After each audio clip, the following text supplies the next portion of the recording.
தமிழ்நாட்டை மிக கேவலமான வகையில் நிர்வாகம் செய்து ஏற்கனவே இருந்த கடனை விட கூடுதலாக சுமார் 4 லட்சம் கோடி கடனை அதிகரித்துள்ள நிர்வாக திறனற்ற திமுக அரசின் சாதனை. இந்த 4.5 ஆண்டுகளில் எவ்வளவு கொள்ளையடித்திருப்பார்கள் என்று கணக்கிட்டு பாருங்கள். ஊழல் செய்வதை தவிர இவர்கள் தமிழக மக்களுக்கு எந்த நன்மையும் செய்யவில்லை. நான் முதலமைச்சர் இருந்த காலத்தில் அதிமுக ஆட்சி நடைபெற்ற போது குடும்ப அட்டைக்கு ஏன் 2500 ரூபாய் கொடுக்குறீங்க, 5000 ரூபாய் கொடுக்கணும்னு இதே முதலமைச்சர் அன்றைய தானே கோரிக்கை வச்சார். நீங்க கொடுக்கப்பட்ட வாக்குறுதி அடிப்படையில் தான் நாங்கள் வாக்களித்தோம், நீங்க முதலமைச்சராக இருக்கிறீங்க, உங்களுடைய ஆட்சி வந்திருக்குது, அதனால் நிறைவேற்றுன்னு அவர்கள் போராட்டம் நடத்தியிருக்காங்க. ஆனால் இந்த அரசாங்கம் கொடுக்கப்பட்ட வாக்குறுதியை எப்பொழுதும் நிறைவேற்றிய சரித்திரம் கிடையாது. திமுக அரசாங்கத்தை பொறுத்த வரைக்கும்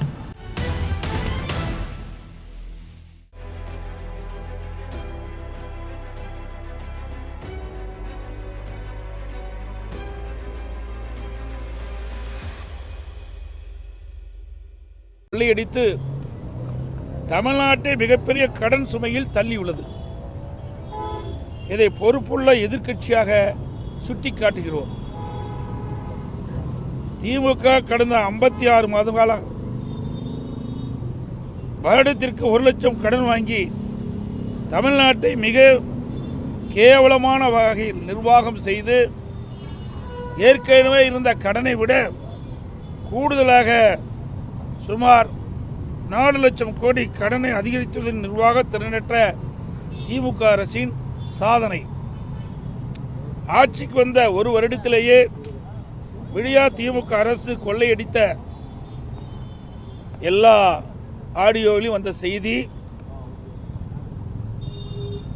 30,000 கோடி ரூபாயை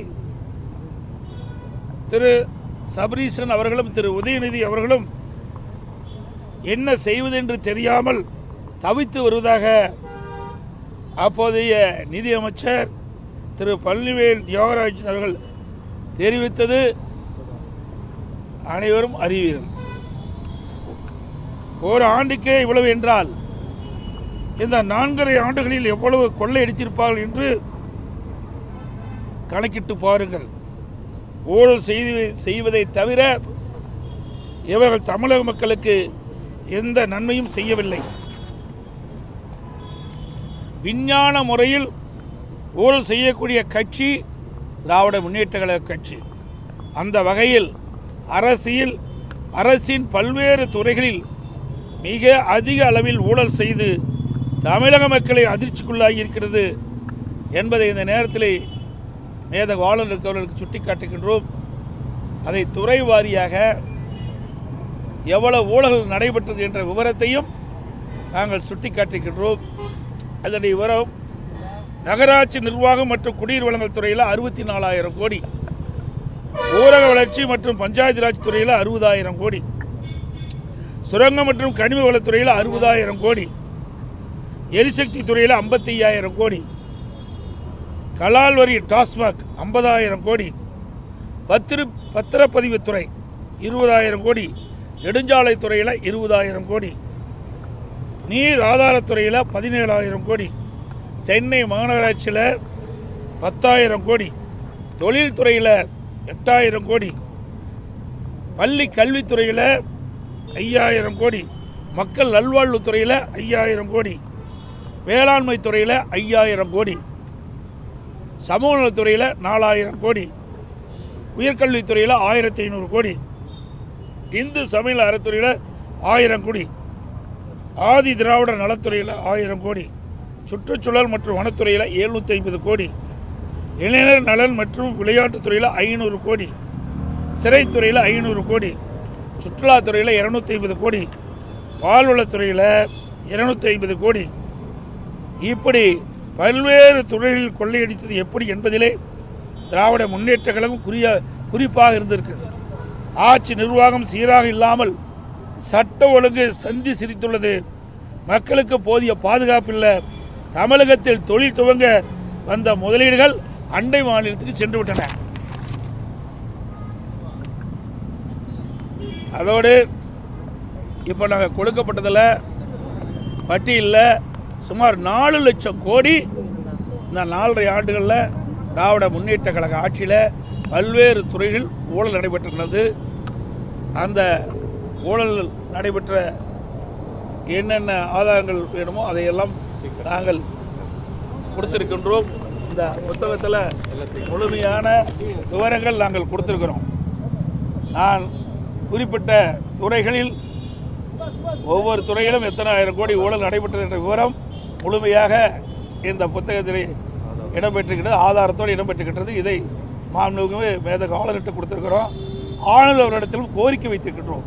இந்த 4.5 ஆண்டு காலத்தில் பல்வேறு துறைகளில் நடைபெற்ற 4 லட்சம் கோடியை இதை ஒரு விசாரணை கமிஷன் அமைத்து விசாரிக்க வேண்டும். இந்த விசாரணை கமிஷனுக்கு உச்சநீதிமன்ற ஓய்வு பெற்ற நீதிபதியை நியமிக்க வேண்டும் என்று கோரிக்கை வைத்திருக்கின்றோம்.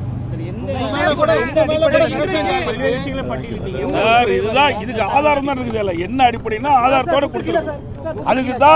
அதுக்கு தான் இந்த பட்டியல் அடங்குகின்ற விவரங்களை எல்லாம் விசாரணை கமிஷன் ஒன்று அமைக்கப்பட்டு இந்த விசாரணை கமிஷனுக்கு ஓய்வு பெற்ற உச்ச நீதிமன்ற நீதிபதியை நியமிக்க வேண்டும் என்று நாங்கள் வலியுறுத்தி இருக்கின்றோம். மேதகு ஆளுநர்கிட்ட அமைச்சர்கள் மீது ஊழல் பட்டியல் கொடுத்திருக்கீங்க. உங்களுடைய ஆட்சியிலையும் முன்னாள் அப்போது இருந்த அமைச்சர்கள் மீது திமுகவினர் புகார் பட்டியல் கொடுத்திருக்காங்க.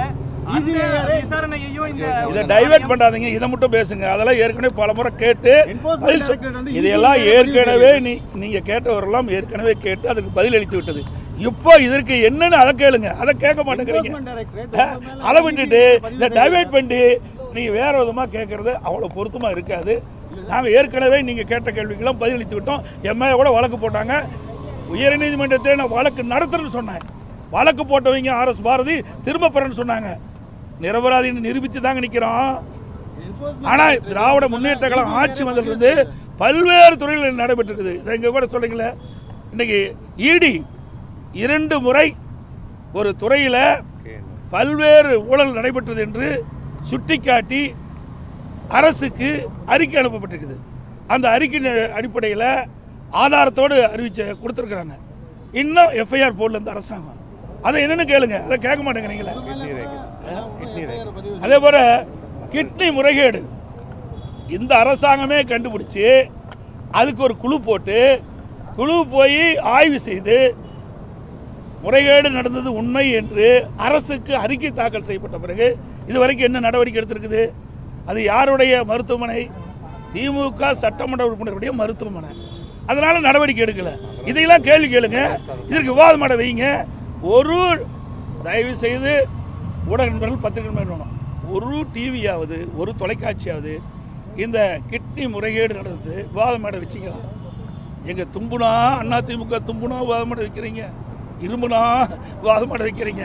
இவ்வளவு பெரிய நிகழ்வு தமிழகத்தில் நடைபெற்றிருக்குது. ஒரு கொடுமையான நிகழ்வு. வறுமையை பயன்படுத்தி பணத்தாசை காட்டி அந்த ஏழைகள் இருந்து இந்த கிட்னி முறைகேடு இருக்குது, கிட்னி திருடி இருக்காங்களே, இதுக்கு என்ன நடவடிக்கை இந்த அரசு எடுத்தது? இன்றைக்கு மகாராஷ்டிரா அரசாங்கம் நடவடிக்கை எடுத்திருக்குது. அப்படி தமிழ்நாடு அரசு என்ன நடவடிக்கை எடுத்திருக்குது? இந்த முதலமைச்சர் என்ன நடவடிக்கை எடுத்திருக்கிறாங்க? லேப்டாப்பை நாங்கள் தொடர்ந்து வலியுறுத்திட்டு வரோம். இந்த ஆட்சி பொறுப்பேற்ற பிறகு நம்முடைய விஞ்ஞான கல்வி, நம்முடைய மாணவர்கள் திறமையான மாணவராக உலகத்தரத்திற்கு ஏற்ற கல்வி விஞ்ஞான முறையில் கொடுக்க என்பதற்காகத்தான் மாண்புமிகு புரட்சித் தலைவி அம்மாவர்கள் சிந்தனையில் ஒதுக்கப்பட்ட இந்த மடிக்கணி திட்டத்தை நடைமுறைப்படுத்தணும்னு சொன்னோம். அதிமுக ஆட்சி இருக்கின்ற வரைக்கும் சுமார் 52,36,000 மடிக்கணின்னு மாணவர் செல்வங்களுக்கு கொடுத்தோம். திராவிட முன்னேற்ற கழக அரசு 4 ஆண்டு காலமாக அது கிடப்பில் போட்டுடுது. இப்பொழுதுதான் அந்த மடிக்கணியை கொடுப்பதாக அறிவித்து முதற்கட்டமாக கொடுத்துருக்காங்க. செய்தி வந்திருக்குது, நாங்கள் பார்த்தேன். இதை கொடுப்பதில் நாங்கள் வரவேற்கிற எந்த மாற்று கருத்தும் கிடையாது. ஏன்னா இது அனைத்து இந்திய அண்ணா திராவிட முன்னேற்ற கழக அரசு கொண்டு வந்த திட்டம். அந்த திட்டத்தை இவர் இப்போ தான் கடைபிடிக்கிறாங்க. இதை ஏற்கனவே நாங்கள் குறிப்பிட்டவாறு இந்த ஆட்சி அமைந்தவுடன் மாணவ செல்வங்களுக்கு இந்த மடிக்கணினி கொடுக்கப்பட்டிருந்தா பயனுள்ளதாக இருந்திருக்கு. சரி, இப்போவாவது கொடுக்குறீங்களே, எதற்காக கொடுக்குறீங்க? நடைபெறுகின்ற தேர்தலில் இந்த மாணவருடைய வாக்கு தேவை. அதற்கு தான் இந்த லேப்டாப் கொடுக்குறாங்க ஒழிய மாணவன் நலனுக்காக கொடுக்கல, மாணவனுக்கு நன்மை கிடைப்பதற்காக கொடுக்கல. அப்படி கொடுக்குவதாக இருந்தால் இந்த அரசு 2025ஆம் ஆண்டு கல்லூரி திறப்பதற்கு முன்பு கல்லூரி திறந்த பிறகு கொடுத்திருந்தா கூட பரவாயில்ல, அப்பவும் கொடுக்கல. அப்போ கல்லூரி சேர்ந்த மாணவர்கள் கடனை உடனே வாங்கி லேப்டாப்பை வாங்கி படிச்சுட்டு இருக்கிறாங்க. அதாவது இன்றைக்கு 3 ஆண்டு நிறைவுப்பட போகுது. இன்னும் 2 மாதத்தில் 3 ஆண்டு நிறைவு பெற்று மாணவர்கள் வந்து வெளியேற போகிறாங்க. அப்போது இந்த லேப்டாப் கொடுக்குறீங்க, அதனால் என்ன பயன்? ஆக இந்த அரசோடைய நோக்கம் என்ன? தேர்தலில் அவருடைய வாக்கு கிடைக்க வேண்டும், அதுதான் நோக்கம். மாணவர்களுக்கு நல்லது செய்வோம், நன்மை செய்வோம் நோக்கமே இல்லை. அப்படி உண்மையிலேயே மாணவர்களுக்கு நல்லது செய்வோம் என்று இந்த அரசை எண்ணி இருந்தால் நாங்கள் வைத்த கோரிக்கை, இந்த ஆட்சி ஏற்பட்ட உடனே நாங்கள் கோரிக்கை வச்சோம், நீங்கள் தொடர்ந்து நம்முடைய மாணவ செலவுகளுக்கு அதிமுக ஆட்சியில் வழங்கி வந்த அந்த லேப்டாப் கொடுக்க வேண்டும் என்று கோரிக்கை வைத்தோம். அந்த கோரிக்கை நிறைவேற்றதை இன்றைக்கி 4 ஆண்டு காலம் கொடுத்துருக்கலாம்.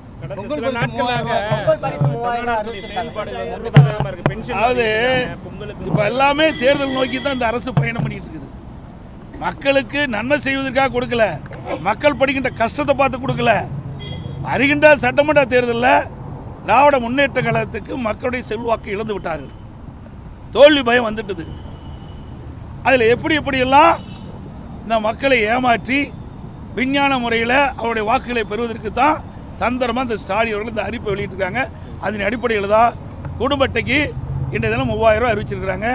ஏற்கனவே திரு ஸ்டாலின் அவர்கள் எதிர்க்கட்சியில் இருக்கின்ற பொழுது, நான் முதலமைச்சர் இருந்த காலத்தில் அதிமுக ஆட்சி நடைபெற்ற பொழுது குடும்ப அட்டைக்கு ஏன் 2500 ரூபா கொடுக்குறீங்க, 5000 ரூபா கொடுக்கணும்னு இதே முதலமைச்சர் அன்றைய தினம் கோரிக்கை வச்சார்.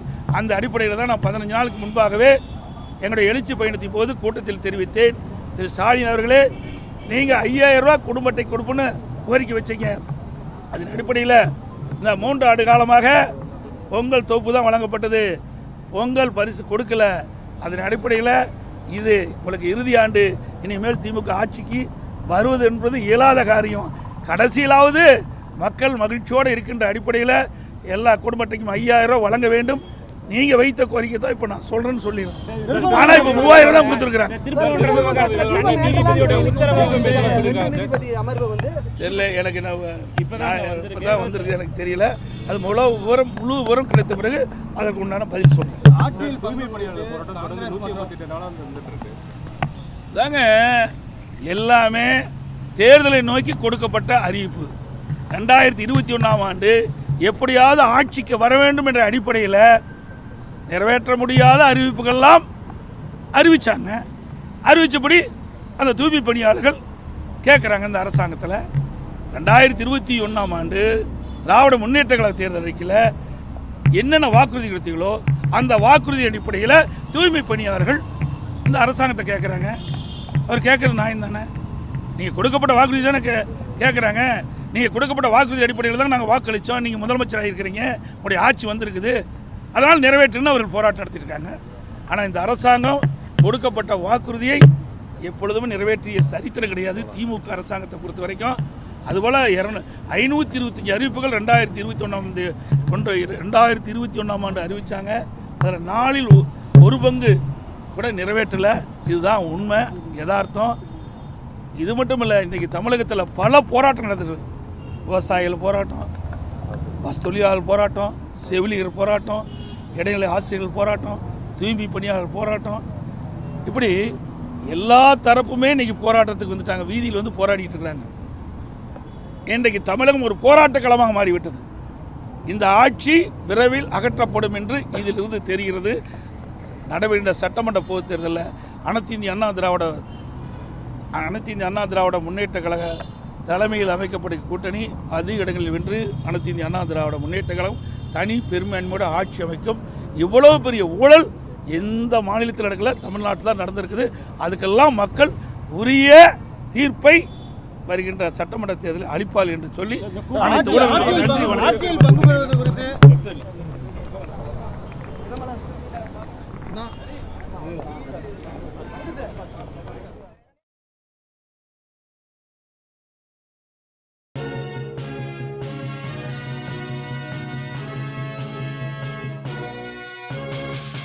உடனுக்குடன் அப்டேட் தெரிந்து கொள்ள ஜெம் டிவி தமிழ் ஆப்பை இன்ஸ்டால் செய்யவும்.